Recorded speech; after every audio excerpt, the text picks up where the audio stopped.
Hi everyone. Thank you so much for joining us on this Friday for another virtual studio visit. My name is Nicole Dowd. I'm Halcyon's Director of Arts Programs. So welcome to anyone who is new to Halcyon, and welcome back to everyone who has joined us previously, either here on Zoom or in real life. We really miss you. Halcyon is a nonprofit based here in DC, and we're dedicated to supporting social entrepreneurs and civic-minded artists with extraordinary, world-changing ideas. The biggest way we do this is through fellowships. We provide a combination of housing, work, studio space, exhibition opportunities, stipends, and other resources. Fellows are here with us into the summer, so once we can get together IRL, we'd love for you to come visit us. So a few housekeeping things I'd like to point out for today's Zoom chat. Should have said this earlier.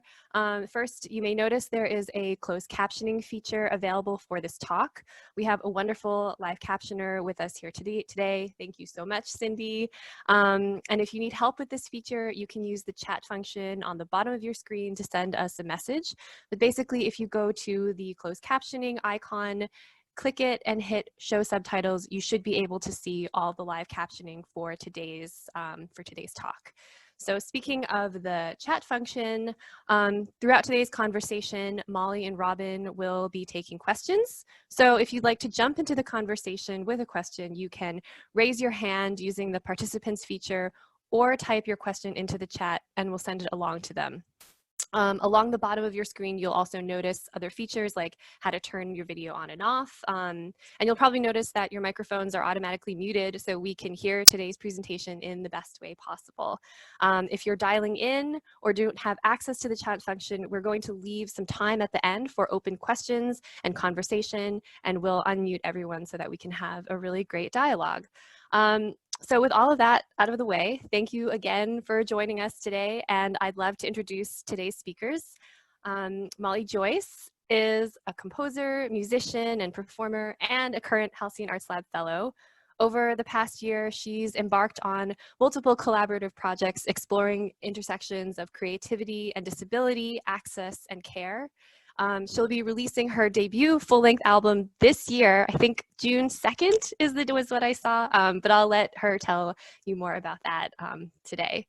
And we're so pleased to be joined by Robin Marquis. Robin is an artist, facilitator, disability activist, and accessibility consultant based in Baltimore. They currently serve as the community outreach coordinator for Access Smithsonian, which is the central accessibility office for the Smithsonian Institution. We're so pleased and thankful that you're here today. So with that, I will turn things over to Molly and Robin. Thank you so much, Nicole, and I of course want to thank Halcyon and the entire team for helping arrange this. It's really such an honor, and I'm so excited to have the one and only Robin Marquis with us. I have to first give a huge thanks to the National Endowment for the Arts Accessibility Director, Beth Bienvenue, who introduced us back this fall when I first moved to DC.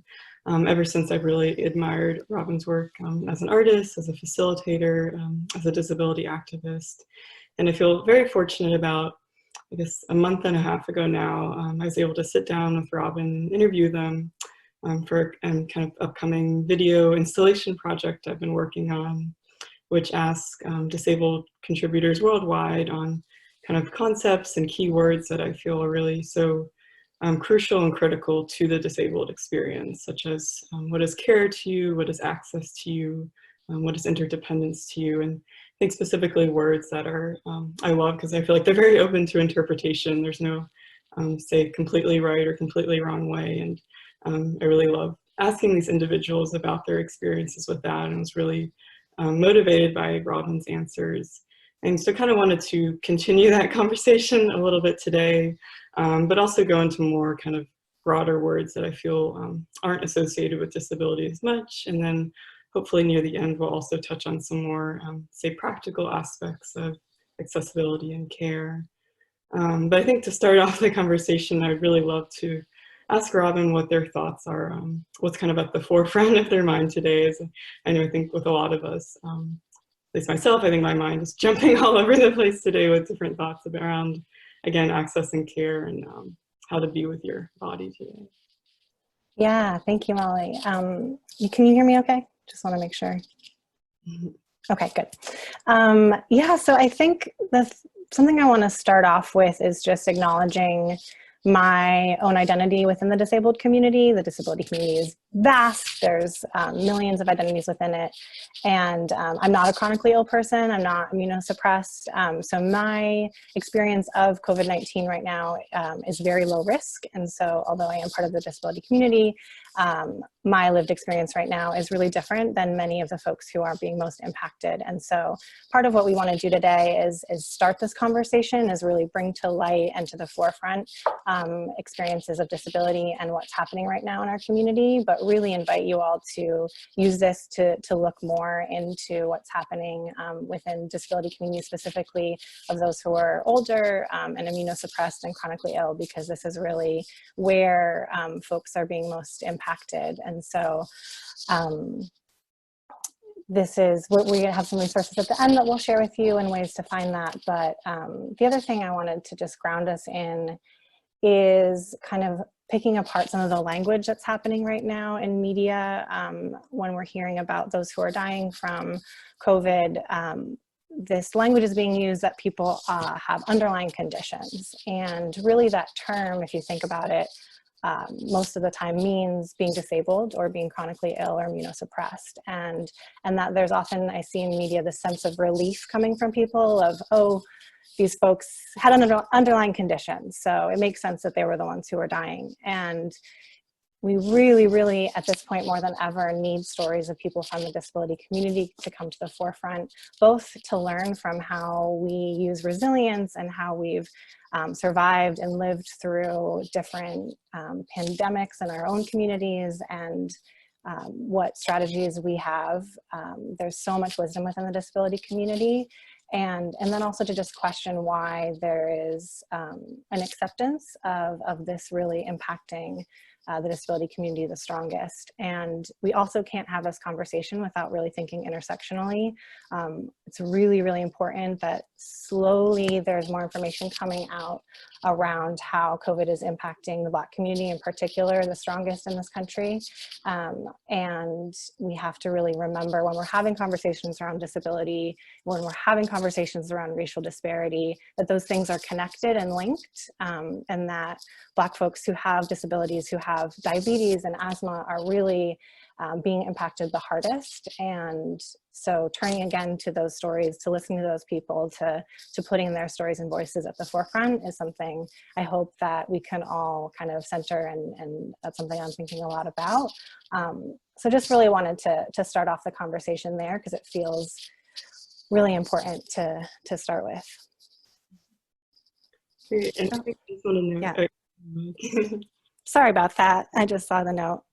I'll hold it up here.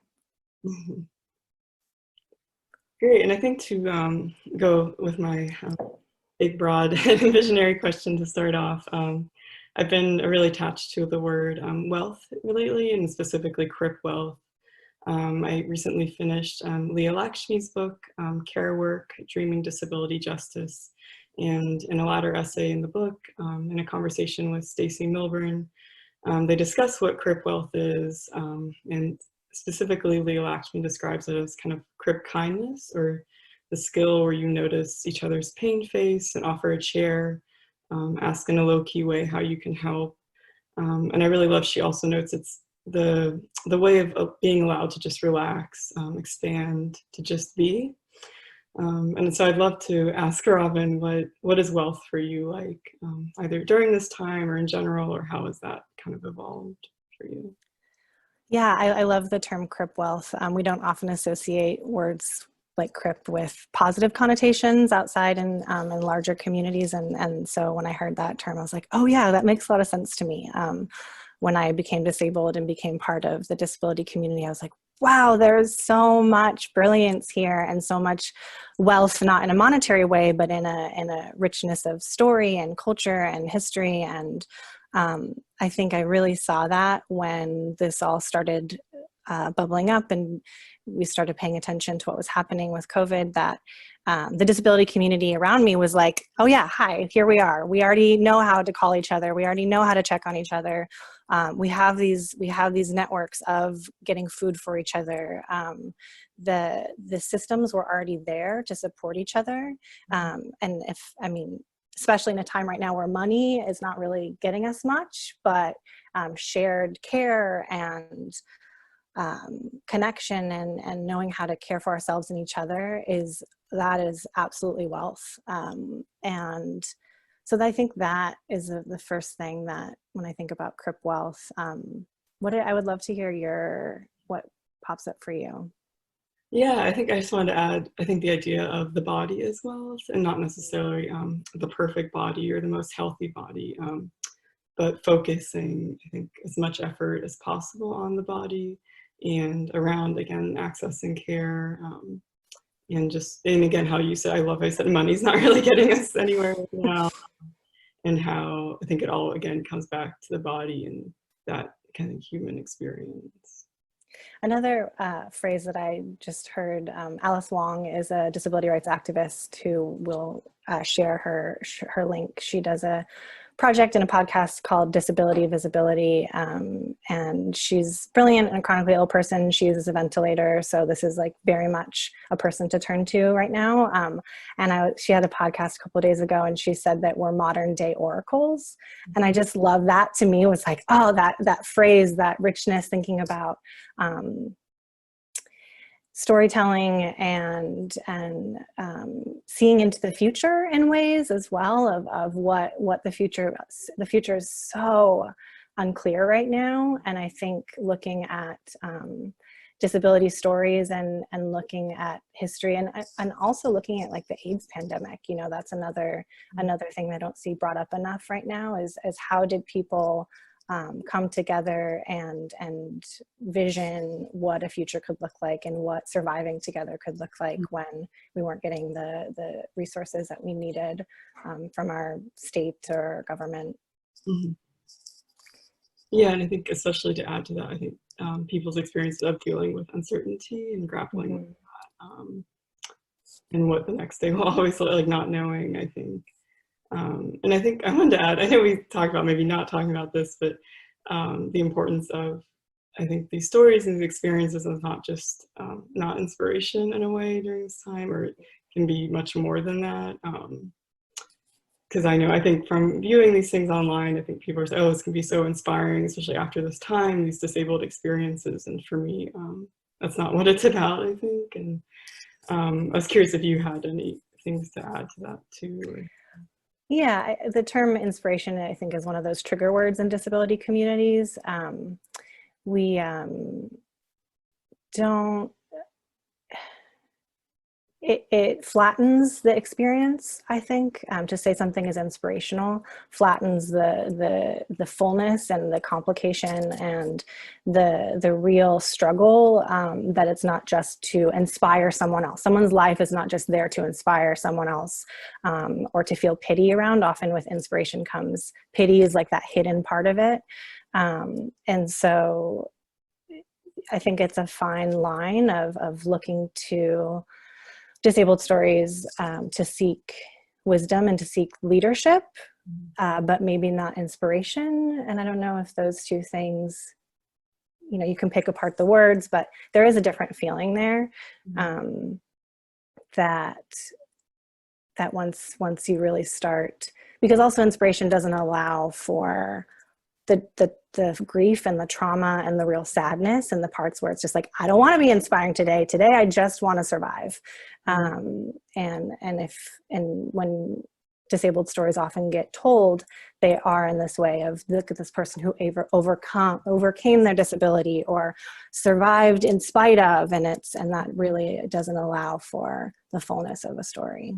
Yeah, and I think pushes like an erasure of disability in a way, or that experience, and doesn't allow for dialogue. I think there's more one-sided.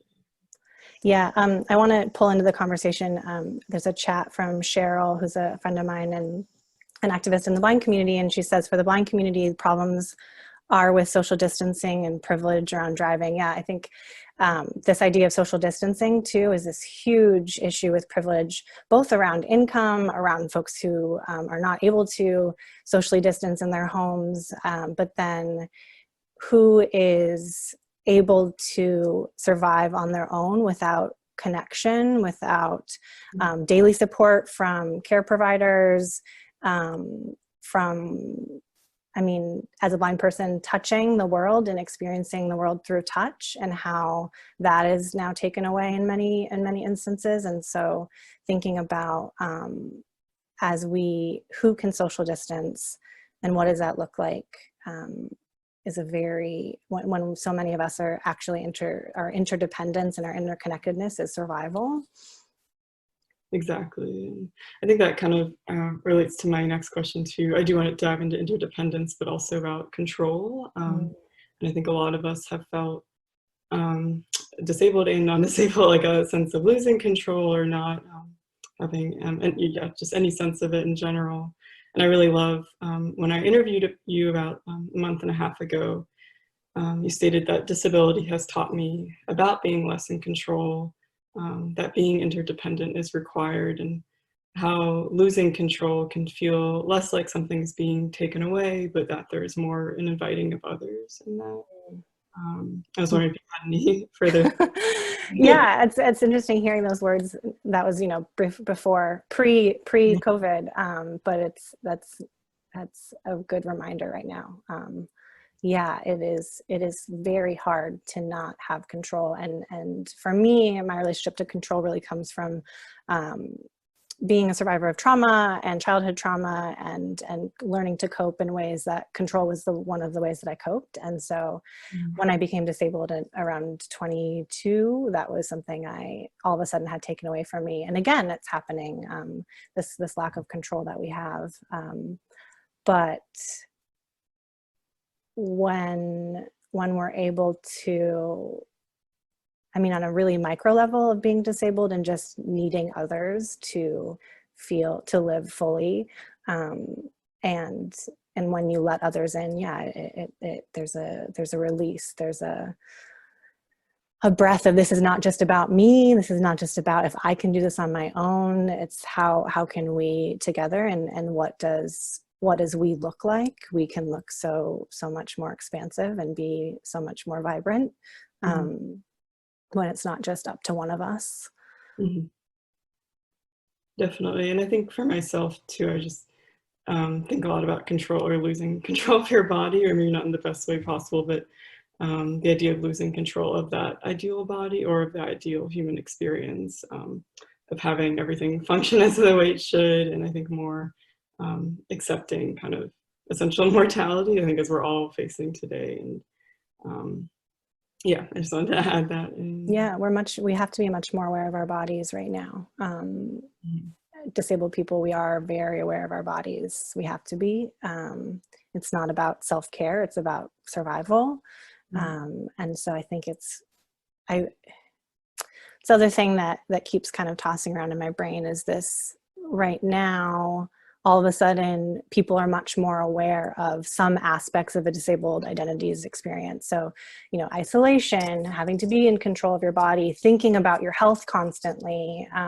Those are very daily experiences for being disabled. And now there's this whole kind of global awareness of that, as well as this huge effort to make things accessible. Us having this on Zoom chat, people working remotely, and all these things that is creating access, but it's creating access for an able-bodied world where that wasn't there before. And that's something I'm hearing really loudly from the disabled community right now is a lot of anger around, oh, now this is happening. And it's great that it's happening, and we're so excited it's happening, but now this is happening. And what does that mean after? And what does it mean for us to really, for me as not a chronically ill person, to be really paying attention to these little moments of seeing hyper-awareness of health and isolation in this way. And I really want to try and hold myself accountable to remember this, and to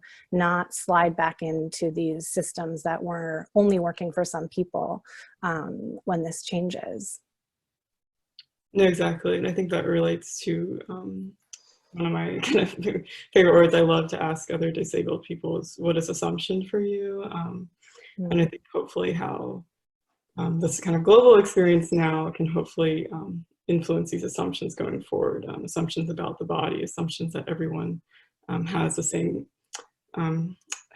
abilities in a way, and hopefully not assuming that anymore, not assuming anything really in general. Yeah, it's been really wonderful to be teleworking and having kind of meetings, both with people kind of in my core group of coworkers, but then also with other people who are strangers, or on all of these different calls, and hearing and seeing just this opening of patients, and not assuming that everyone can jump on a phone call, that everyone has access to a computer, that someone doesn't have a kid at home that needs their attention, or that they're a caregiver for someone.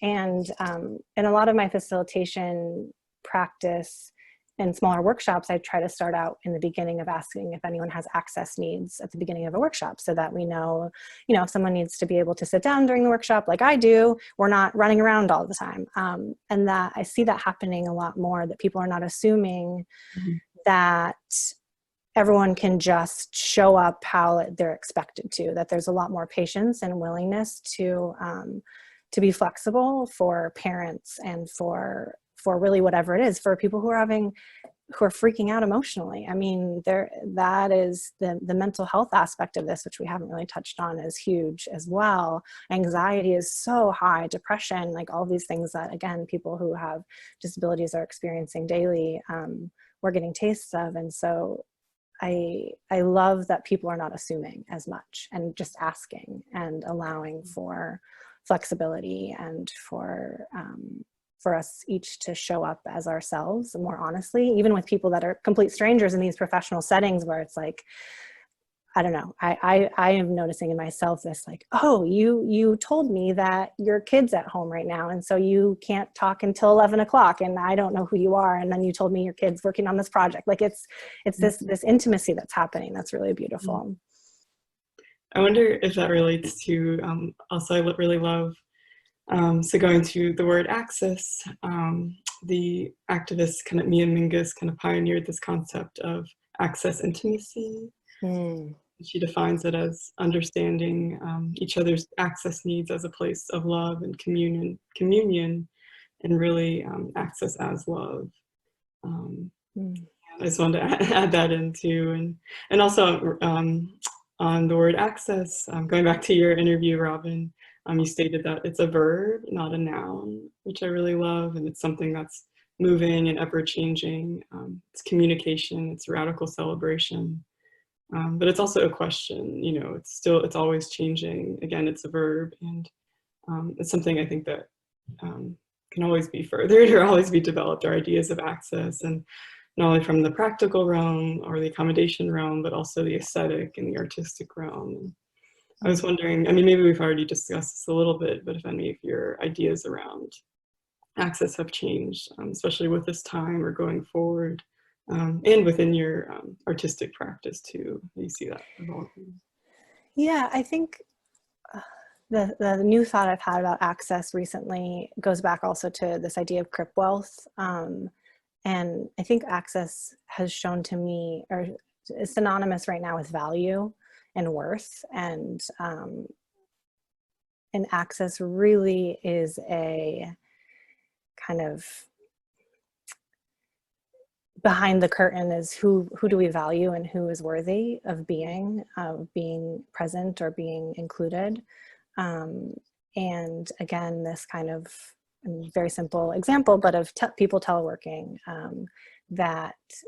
or events being held virtually, or with even the option to phone in, or these different things that there is a worth and a value placed on non-disabled people who are not able to be included, and how do we question value and worth, and whose life is valued, whose presence is valued to happen. I mean, I think a lot about being in spaces and looking around a room and who's present here and who's not.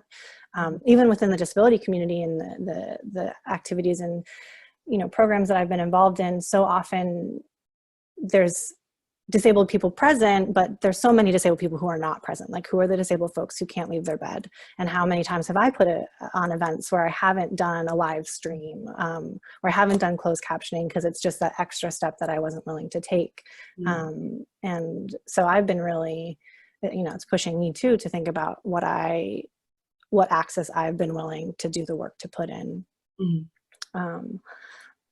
Yeah, and I think the other thing that's really scary right now is how the medical industry and the government is deciding on whose lives are worthy to be saved, and what's being developed right now. And there's a lot of great activism happening within the disability community that I also, you know, invite all of you to look into. But really, it's so crucial right now for us to be paying attention to who is making these decisions and what the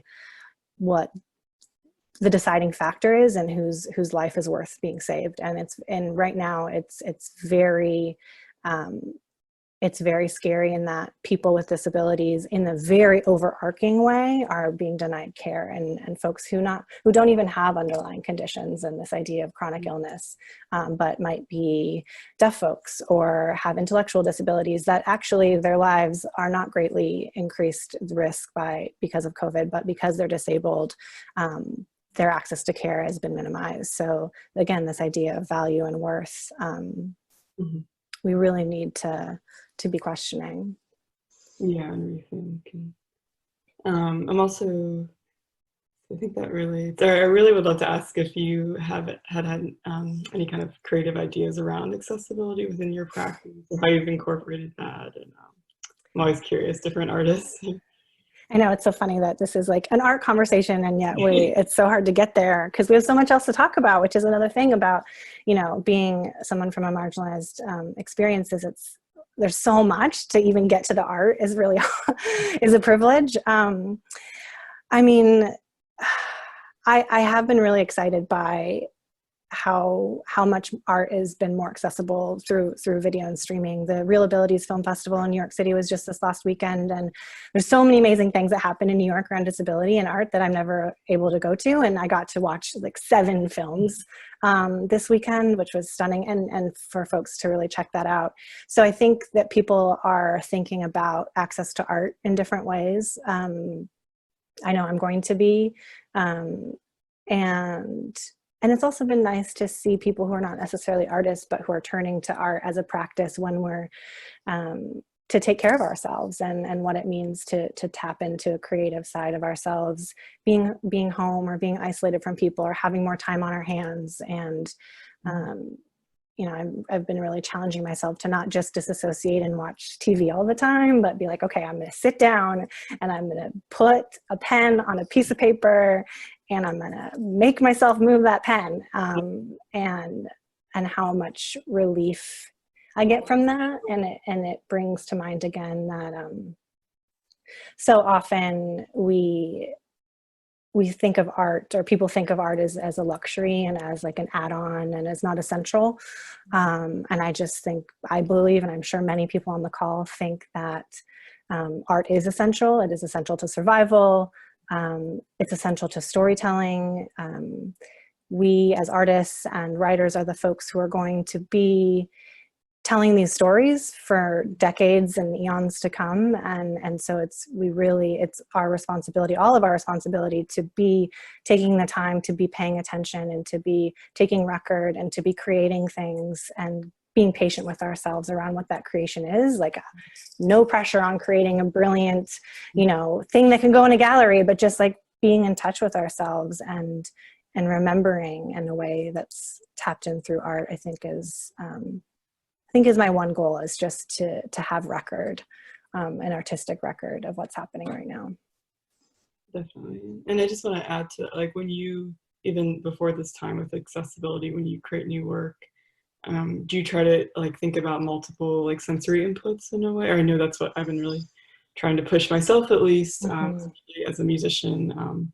Like, can it be received visually, or and even with more, say, physical spaces, having like multiple forms of seating or like a variety rather than just one way to experience the work. I think you should talk to us a little bit more about your project, because I think it's incredible and brilliant in the way that you are doing that much more actively than I am. So I would love to hear you share that.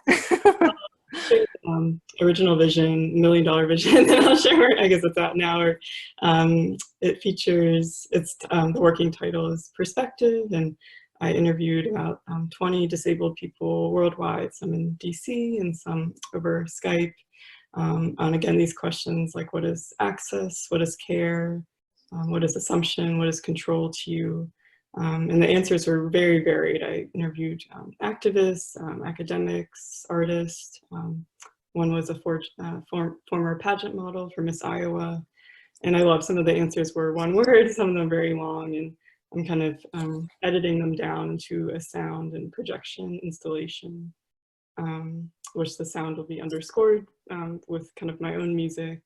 And then their answers will be projected. So it'll be sort of like open captions, but no, say, video material, just really the most hopefully accessible way possible. And in the original vision, it was going to be kind of an installation. So in the installation room, I imagined different forms of very, very comfortable seating, very big bean bags, and also was hoping to collaborate with the Halcyon Incubator project titled WearWorks, which is a wearable wristband for visually impaired audiences to navigate the installation. And now I'm kind of re-envisioning the project, since we obviously can't gather physically as much in the same space. It's more just kind of a video for now, and hopefully we'll be in a larger version eventually. It's wonderful. And yeah, I'm so excited to see what you come up with, and so many different people, what we're trying to come up with in the future and now. I did want to see, there's a couple more things in the chat. Beth Bienvenue, who's from the National Endowment for the Arts, this kind of goes back to what we were saying, but just said people with disabilities have been asking for telework as a reasonable accommodation for years, and hopefully employers will see the benefits and allow it more in the future. Super good point. And then Cheryl said, what if the new norms are inaccessible, such as contactless and visual? So yeah, a really good point that some things are becoming more accessible and also becoming much less accessible, and how that's going to impact, in particular, the blind community. There's a really great article in the Washington Post that came out yesterday, a few days ago, about the deaf-blind community. So people who are both deaf and blind, focusing on folks in Washington, the Washington area. And it's really, again, important to hear these stories of people who live and communicate through contact, and how their lives are being impacted right now. Yeah, thank you, Cheryl, for pointing that out. Great. I'd love to, I don't know if Nicole wants to jump in or open it up for questions. Sure. Oh my gosh, thank you guys so much. There was so much richness in this conversation. I think we could probably go on for another 45 minutes, just taking all of the components of it and breaking them down. This could be a whole series. But thank you so much. And I think that, we've touched on so many diverse components of where we can go in the future that, relate to artistic practice, but also potential policy shifts, especially during this crisis. So thank you. And thank you to everyone who's joined in on the conversation so far. In a minute, I want to open up the chat for additional questions. You can either raise your hand in Zoom, call out your question. We're going to unmute everyone in the conversation in a little bit so that people on the phone will have the ability to ask a question. But while you're thinking of your question, I want to share a little bit more about Halcyon. Like so many organizations, we are making our way through this crisis by pivoting a lot of our programs to this online space and really figuring out ways to further support artists and entrepreneurs during super uncertain times. And, I think that I'm learning quite a bit through this conversation about things that we can do to broaden our knowledge and our understanding about what access means in this new digital space. But I'd actually like to introduce my colleague, Sam Myers, who works directly with some of our supporters, just to tell everyone a little bit more about what we've been doing. Thank you, Nicole. Hi, everybody. Thank you, Molly and Robin, for such a great discussion. Like Nicole said, my name is Sam Myers. I'm an advancement associate here at Halcyon. I hope that all of you are healthy and well and coping with this crisis however you possibly can. I am just jumping in here to say how much we're grateful for our Halcyon community. We couldn't do what we do. We couldn't provide this virtual programming. We couldn't, be a part of this move to the online space without your support in being here today. So thank you so much. And we also couldn't do all of this without your financial support. Halcyon is a 501c3 nonprofit. We rely entirely on donations. It is a really challenging time to be a nonprofit right now, but we're working harder than ever to support our fellows personally, financially, professionally, in any way that we possibly can. So I'd just like to ask if you are in the place, if and only if you are in the place to do so, please consider donating to Halcyon at halcyonhouse.org/donate. I will put the link to that in the Zoom chat along with my own contact information. Every little bit helps, $2, $5, whatever you would normally spend on a coffee out. Please help us to keep providing this programming for you all and for our fellows. And thank you to those of you who have already donated. Thank you to you all for being here today. Please, please, please stay healthy and have a great weekend. Thanks so much, Sam.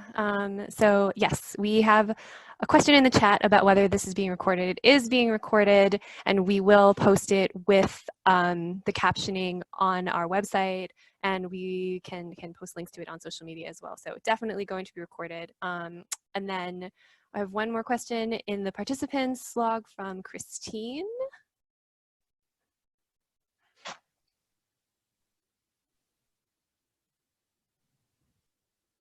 Whoops. Oh, okay. I think Christine's question is if it was going to be recorded. So we are going to unmute everyone here so that we can continue the dialogue and people can call out their questions. So hold on one second.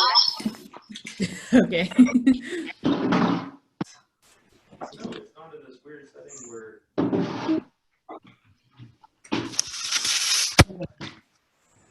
Okay. Yeah, that's. So can we ask? Is it open for questions? Yes, please. Okay. Yes. I am actually I've come to a point, and that's only because I was Yeah, that's what I was wondering. I was just thinking, like. Hello. I think. Can you hear me? Yes. Okay. I was working on. I completed a documentary, and one of the women that I filmed is blind. So she gave me a different perspective when I'm creating art, how to make it accessible, which I never thought about before the conversation that I had with her. So I've made it a point now to make any art that I create now accessible for people with sight and hearing disabilities. But what I'm finding is now, because I'm making it mandatory that anywhere that I exhibit my work. Yeah, I think it's good. I would separate some sentences. Okay.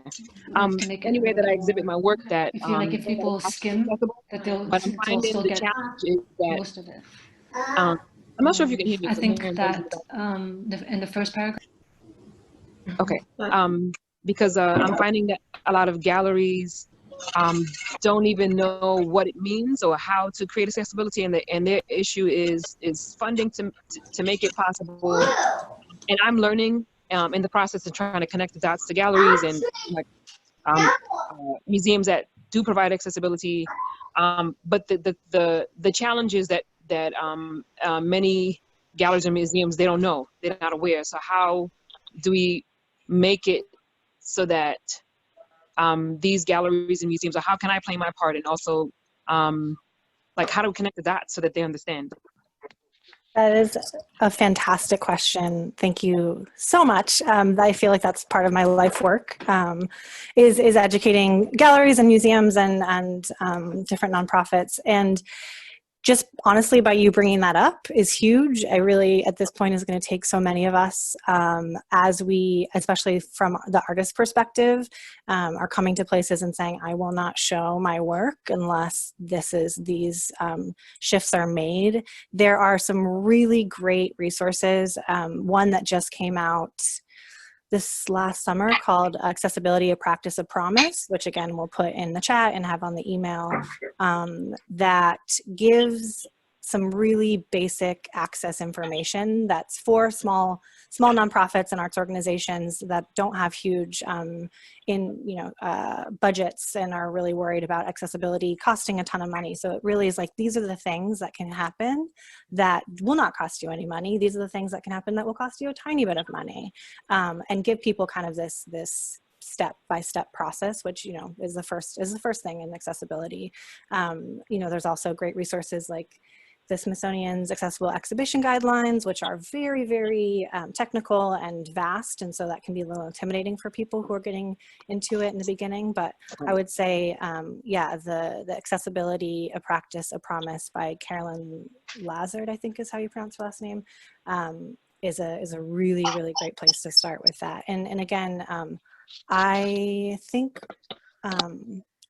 if you want to talk to me directly, I love talking about this with people. I don't know how, my email address is just robinmarquis at fastmail.com, which I'll put in the chat as well, because I would love for people to reach out to me after this to continue the conversation. So That would be great. I thank you for appreciate bringing that. that up. Yep.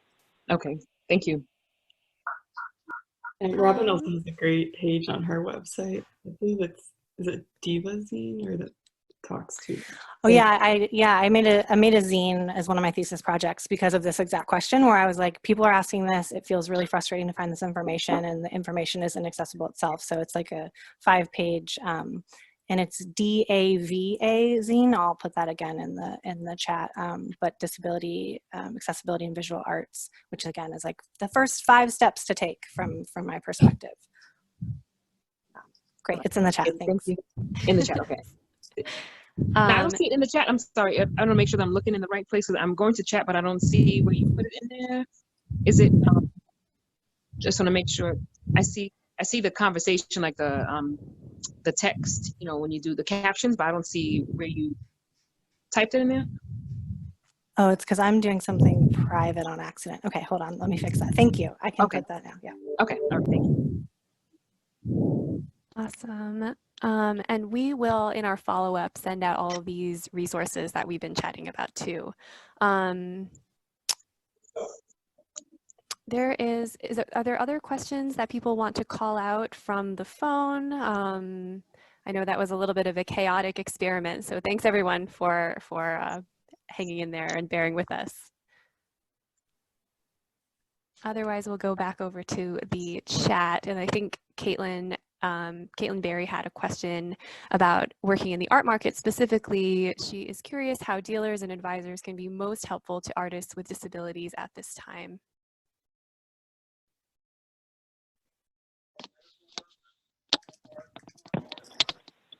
Molly, do you want to take that? I feel like as every question I have to think for a few days, but I think just more, I think knowing myself as an artist and one that also performs, and so there is some live events, which of course almost all of them are getting people now. I think placing emphasis on opportunities, whether it's monetary, but also just opportunities for exposure or future collaborations that aren't so emphasized online. So for me as a composer, this has been really amazing with some like other commissioning opportunities, or I guess adding up, allowing opportunities that aren't just so focused on one live event, if that makes sense, that can serve the artists, beyond that. Yeah, and making sure that you're doing your own work and doing your own education, and not waiting until someone with a disability is in your, trying to present in your gallery or trying to attend an event who has to do the education. That is huge, as well as making sure that you're looking at the artists and the events that you're holding and not kind of segregating projects. So sometimes galleries will do like, this is, it's the anniversary of the ADA. So now we have this show about artists with disabilities. Like, are there artists with disabilities working for your organization? Are they coming and being part? Do they get to make work that's not about being disabled? Those kind of questions are really good to start out with. And then I just want to read out Christine Bailey's comment. I'm in a wheelchair and accessibility has been a barrier for me to enjoy museums from time to time. It ranges from not enough space to get into the exhibit, touch exhibits aren't on a platform that's adjustable, entrance into the museums aren't clearly labeled, etc. Yes, there's so many barriers within the world in general, and especially within the art community and museum community. So all those of the everyone on this call can do something as far as starting educating yourselves, and really starting to pay attention to these things. Thank you for pointing that out, Christine. And I think Laura wanted to know here the name of the resource for accessibility for small arts organizations. Yeah, it's called Accessibility, a Practice, a Promise. And I'll look up the link right now and put it on there. So we are at about time. I think we can possibly take one more question if anyone has anything they want to add. No? All right. Well, this has been a really incredible conversation. And, you know, at Halcyon, we're definitely doing quite a bit of experimentation when it comes to online programs and how we exist in this space. And so I have appreciated speaking with Molly and Robin about ways that we can continue to think about accessibility and the disabled community through our programming. And, you know, I think it's certainly an ongoing process, an ongoing conversation. And so we so appreciate everyone being here and your input and your questions. And so that really wraps things up for today. Next week, we'll be changing things up a little bit and screening 3 short films by 3 of the Halcyon Fellows. That will take place next Friday at noon. And additionally, our Breakfast with Halcyon series continues on Wednesday at 8:15 to 9 a.m. And we'll be having a conversation with some of our fellows on how COVID-19 has affected social entrepreneurs in the food and hospitality space. So we're going to close out this event, but we'll leave the Zoom conference open for another few minutes in case people want to chat using the chat function, or, you know, wrapping up things on your own time, copying down some of the resources. Again, we'll have this video available online for you to go back to. I know that there were some people who were having trouble hearing, or you know, want to go back and look at some of the things that were discussed. And we'll also send a follow-up email with all of these great resources. I know that I have a reading list for my for the next few weeks of quarantine. So thank you so much. We'll let you know when we're going to get ready to close this meeting. Robin, Molly, it's been such a pleasure. Thank you so much. And everyone, I hope that you stay well and healthy, and, you know, we'll hope to see you next week. Awesome.